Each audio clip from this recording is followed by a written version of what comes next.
Dear students, अस्सलाम वालेकुम।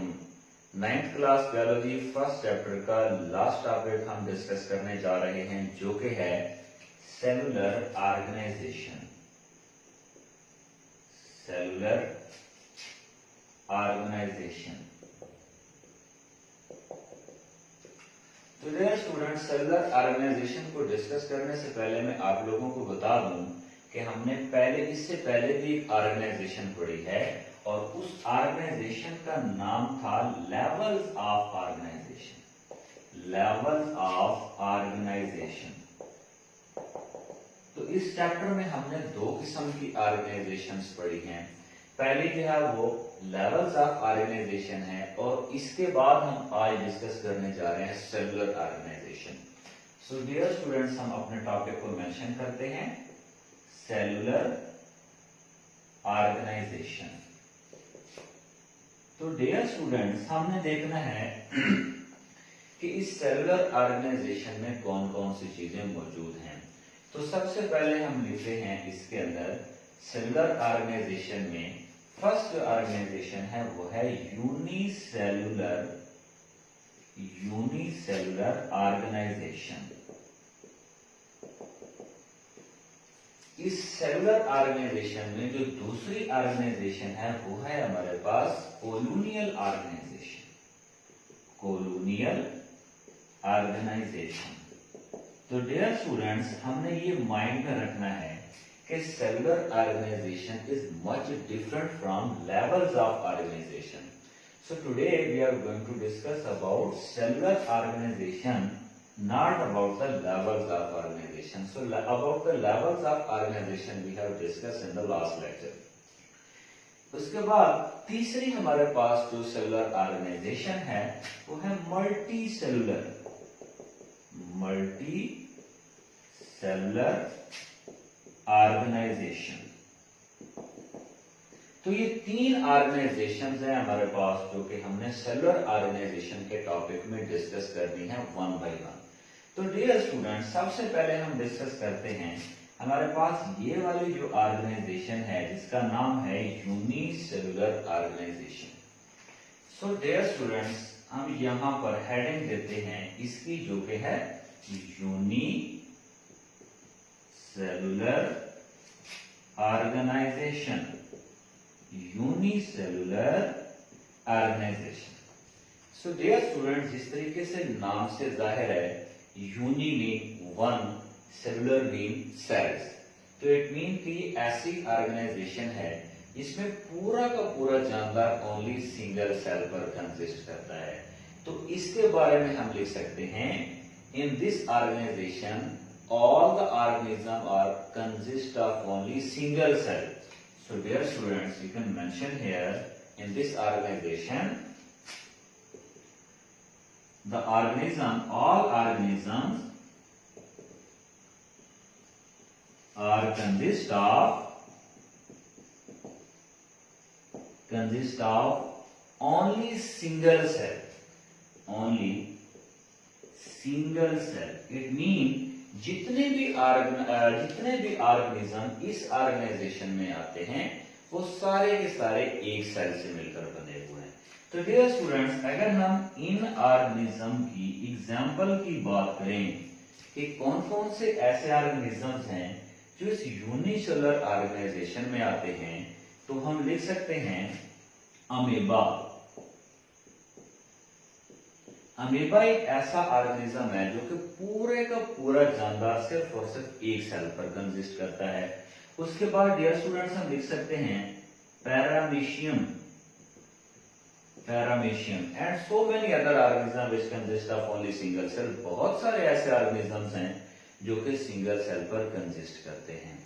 उसके बाद हम डिस्कस करते हैं जो हमारे पास नेक्स्ट लेवल है, और वो कौन सा लेवल है? Colonial organisation. We can mention here about colonial organization. So dear students, we are not studying about the levels of organization. We are studying about cellular organization. अगर हम लेवल्स ऑफ ऑर्गेनाइजेशन की बात करें तो उसमें हमने पढ़ा था सब एटॉमिक एंड एटॉमिक लेवल, उसके बाद हमने पढ़ा था मॉलिक्यूलर लेवल। सो वो लेवल्स ऑफ ऑर्गेनाइजेशन से आज हम जो डिस्कस कर रहे हैं वो सेलुलर ऑर्गेनाइजेशन है, जिसमें हमने पहली सेलुलर ऑर्गेनाइजेशन डिस्कस कर ली है, जो कि है सेलुलर ऑर्गेनाइजेशन में यूनिसेलुलर ऑर्गेनाइजेशन। उसके बाद दूसरी हमारे पास है कोलोनियल ऑर्गेनाइजेशन। तो डियर स्टूडेंट्स, अब हमने देखना है कि इस यूनिसेलुलर ऑर्गेनाइजेशन के बाद जो कोलोनियल ऑर्गेनाइजेशन है, इन दोनों में कौन सा फर्क है और इसमें कौन सी मजीद चीजें ऐड होती हैं। तो डियर स्टूडेंट्स, इस कोलोनियल ऑर्गेनाइजेशन में भी तमाम के तमाम सेल सिंगल हैं, तमाम के तमाम जानदार एक ही सेल से मिलकर बने हुए, लेकिन फर्क क्या है, इसमें सारे के सारे ऑर्गेनिज्म अलग से रहते हैं, वो एक दूसरे के करीब नहीं रहते। जबकि अगर हम इस कोलोनियल ऑर्गेनाइजेशन की बात करें तो many organism combine together to make a whole colony, वो एक कॉलोनी बना देते हैं और वो उसके अंदर रहते हैं, लेकिन उसमें भी हर सेल अलग से जानदार होता है। तो डियर स्टूडेंट्स, हम लिखते हैं कि in the colonial organisation unicellular cells combine and make a colony. तो हम लिख देते हैं in this organisation many unicellular organisms combine each other and make a colony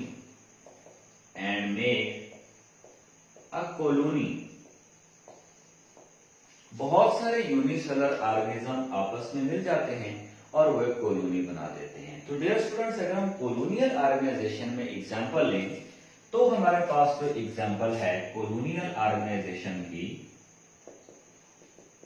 वो हमारे पास है वॉलबॉक्स कॉलोनी। तो हम देखते हैं कि ये वॉलबॉक्स कॉलोनी कैसे बनती है। तो dear students, Volvox is a type of algae, Volvox is a type of unicellular algae. तो हम देखते हैं ये हमारे पास एक वॉलबॉक्स का सेल है, उसके बाद ये दूसरा वॉलबॉक्स का सेल है, तीसरा वॉलबॉक्स का सेल है। तो अभी तक हम देखें तो ये अलग अलग से एक एल्गी वॉलबॉक्स का सेल है, but they are making the colony when they combine, when they come close to each other. तो कैसे बनाते हैं, अब हम देखते हैं। हमारे पास ये एक वॉलबॉक्स का सेल है, ये दूसरा सेल है, ये तीसरा सेल है, ये चौथा सेल है, ये पांचवा, and so on. Many more cells combine together when all these cell come close to each other. जैसे ये सेल्स एक दूसरे के करीब आते हैं, कॉलोनी बनाते हैं। तो ये कॉलोनी बनाते कैसे हैं, ये वहां से एक म्यूकस सेक्रेट करते हैं, तो वो इनके बाहर एक राउंड सी शेप बना देती है और सारे के सारे सेल इस एक शीट के अंदर आ जाते हैं और इनमें से हर सेल अलग से जानदार होता है। ये सारे मिलकर काम नहीं कर रहे होते, ये जस्ट मिलकर रह रहे होते हैं। तो मिलकर रहने की वजह से ये जो एक शेप बनाते हैं, इसे हम कॉलोनी कहते हैं। So that's why this type of organisation is known as colonial organisation. So हम ये कौन सी कॉलोनी है, ये वॉलबॉक्स कॉलोनी है, Volvox colony. So dear students, हमने दो ऑर्गेनाइजेशन सेलुलर ऑर्गेनाइजेशन डिस्कस कर लेंगे। इसमें से पहली है यूनिसेलुलर ऑर्गेनाइजेशन, दूसरी हमारे पास है कोलोनियल ऑर्गेनाइजेशन, और तीसरी अब हम डिस्कस करने जा रहे हैं जो कि मोस्ट इंपॉर्टेंट है, वो है multicellular organisation. So now the last organisation is the multicellular organisation. Multicellular organisation. तो डियर स्टूडेंट्स, इस मल्टी सेलुलर ऑर्गेनाइजेशन में हमारे पास दो एग्जांपल्स हैं। इनमें से पहली एग्जांपल जो है वो हमारे पास है मस्टर्ड प्लांट की, मस्टर्ड प्लांट। दूसरी हमारे पास जो एग्जांपल है वो फ्रॉग की है, फ्रॉग की। डियर स्टूडेंट्स, अगर हम बात करें तो ये दोनों एग्जांपल हमने दोनों कैटेगरी से ली हैं। पहले एग्जांपल हमने प्लांट्स में से लिया, हम यहाँ पर लिख देते हैं कि mustard plant is a plant and frog is animal, it means we have taken this example from animals. तो हमने ये वाली जो फ्रॉग की एग्जांपल है ये हमने एनिमल्स से ली है। तो मल्टी सेलुलर ऑर्गेनाइजेशन में हम इन दोनों को वन बाय वन डिस्कस करेंगे। तो सबसे पहले हम डिस्कस करते हैं मस्टर्ड प्लांट को। सबसे पहले हम डिस्कस करते हैं मस्टर्ड प्लांट। डियर स्टूडेंट्स, ये मस्टर्ड प्लांट एक्चुअली वो पौधा है जिसे कॉमनली हम साग कहते हैं। ये सरसों का पौधा है जिसको साग के तौर पर खाया जाता है। तो डियर स्टूडेंट्स, ये लॉन्ग क्वेश्चन के तौर पर आमतौर पर ये पेपर में आ जाता है, तो इसको लिखने का तरीका भी साथ साथ समझना है कि हमने इसकी डिफरेंट हेडिंग्स बनानी है to attain the full marks. तो मस्टर्ड प्लांट में सबसे पहले हम जो हेडिंग लिखेंगे वो हमारे पास है कॉमन नेम की, कॉमन नेम। तो ये कॉमन नेम हमारे पास एक हेडिंग है, तो यहां पर मैं शो कर देता हूं कि ये हमने एक हेडिंग लिखी है। तो कॉमन नेम के सामने हमने यही लिखना है मस्टर्ड प्लांट। तो मैं यहां पर लिख देता हूं मस्टर्ड प्लांट। उसके बाद हमारे पास दूसरी जो हेडिंग है वो हमारे पास है साइंटिफिक नेम की, साइंटिफिक नेम। तो साइंटिफिक नेम में हमने इसका साइंसी नाम लिखना है। तो ये जो हमारे पास मस्टर्ड प्लांट है इसका साइंटिफिक नेम है ब्रासिका कैम्पेस्ट्रिस। तो हम यहां पर लिख देते हैं ब्रासिका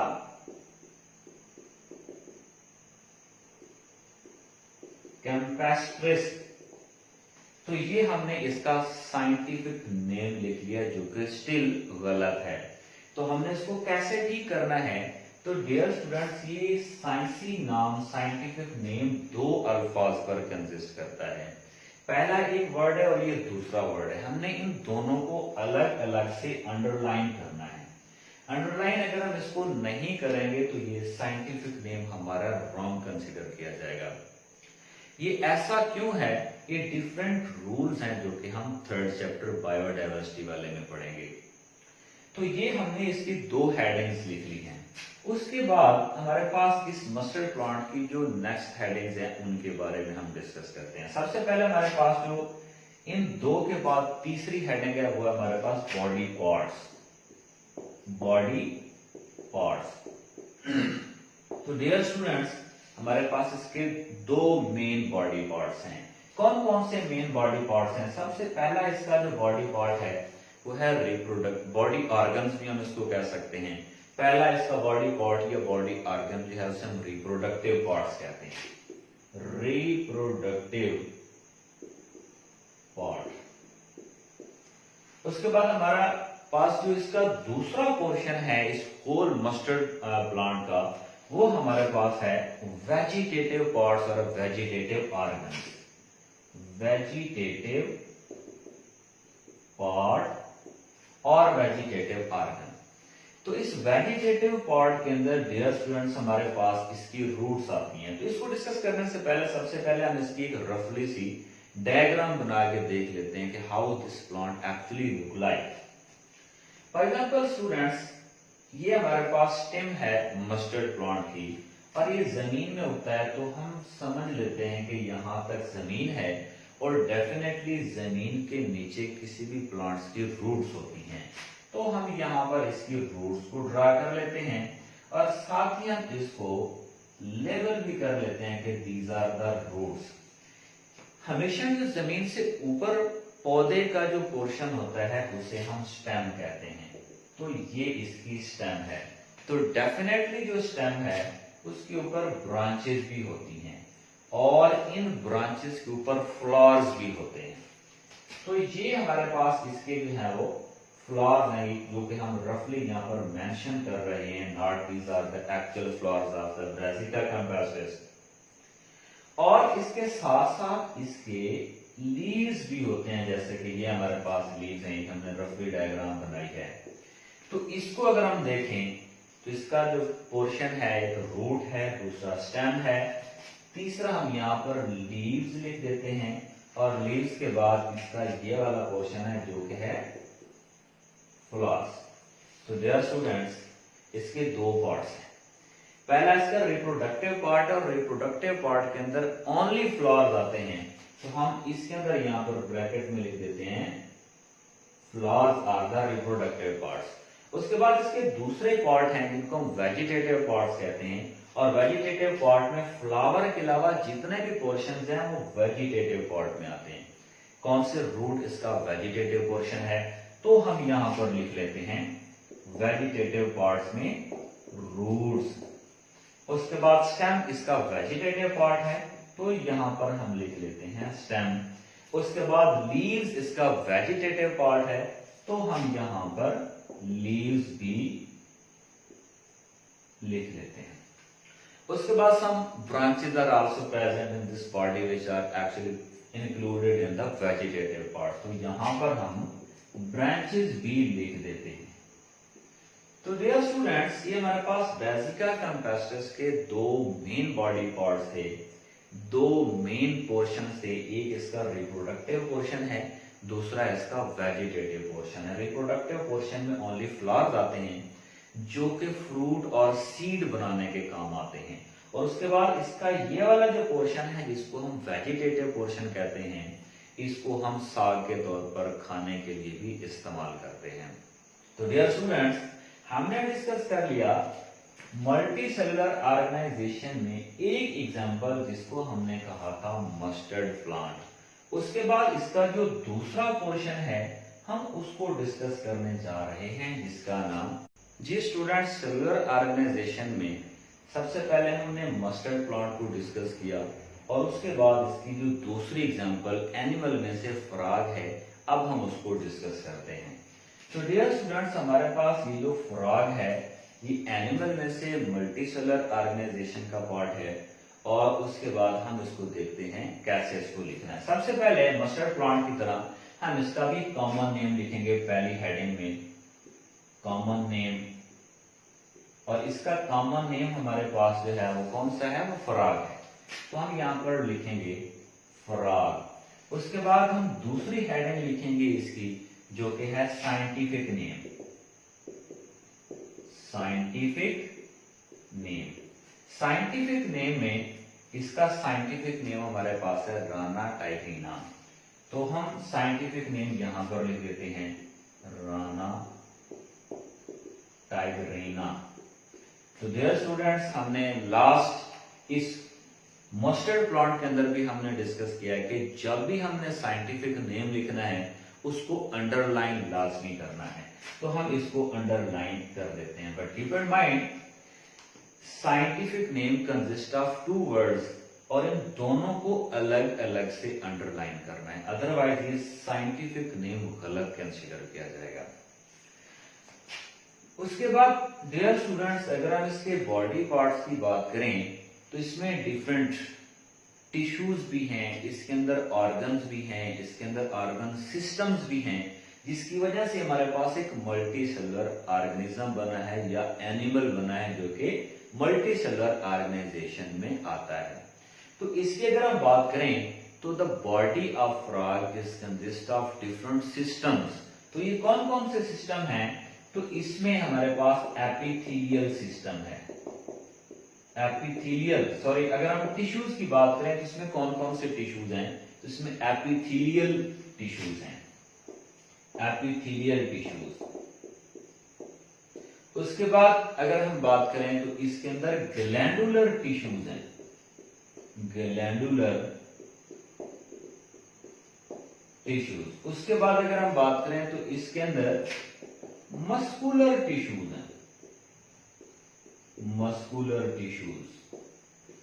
उसके बाद अगर हम बात करें तो इसके अंदर हमारे पास नर्वस टिश्यूज भी मौजूद हैं, नर्वस टिश्यूज। तो डियर स्टूडेंट्स, हमारे पास एपिथेलियल टिश्यूज कौन से हैं? जो कि बॉडी की कवरिंग बनाते हैं, जो कि बॉडी की स्किन बनाते हैं। किसी भी बॉडी या बॉडी ऑर्गन की जो कवरिंग होती है उसे हम कहते हैं कि वो एपिथेलियल सेल्स और एपिथेलियल टिश्यूज से मिलकर बनी होती है। तो यहां पर हम समझने के लिए लिख देते हैं ऐसे टिश्यूज जो कि बॉडी कवरिंग बनाते हैं, बॉडी कवरिंग्स बनाते हैं। उसके बाद हमारे पास ग्लैंडुलर सेल्स हैं, ये ग्लैंडुलर टिश्यूज हैं। तो ये ग्लैंडुलर टिश्यूज ऐसे होते हैं जो कि ग्लैंड्स बनाते हैं और सेक्रेशंस बनाते हैं। ग्लैंड्स बनाते हैं और ग्लैंड्स जहां वो सेक्रेशंस को सेक्रेट करते हैं, तो यहां पर हम सिंपली ग्लैंड्स लिख देते हैं, ग्लैंड्स। उसके बाद हमारे पास मस्कुलर टिश्यूज ऐसे हैं जो कि मसल्स पर कंसिस्ट करते हैं, जो कि मूवमेंट में या कंट्रैक्शन और रिलैक्सेशन में हेल्पफुल होते हैं। तो हम मस्कुलर टिश्यूज में इनका फंक्शन लिख देते हैं, contraction and relaxation, contraction and relaxation. उसके बाद हमारे पास लास्ट इसका पोर्शन है जो कि नर्वस टिश्यूज पे कंसिस्ट करता है, और ये नर्वस टिश्यूज हमेशा नर्वस सिस्टम बनाते हैं, जो कि brain, spinal cord, nerve cells, each and everything about the nervous system actually made up of nervous tissues. सारे हमारे जो नर्वस टिश्यूज हैं वो मिलकर क्या करते हैं, नर्वस सिस्टम बनाते हैं। तो डियर स्टूडेंट्स, हमने डिस्कस कर लिया 9th क्लास बायोलॉजी के फर्स्ट चैप्टर का लास्ट टॉपिक, जो कि सेलुलर ऑर्गेनाइजेशन है, जो कि लेवल ऑफ ऑर्गेनाइजेशन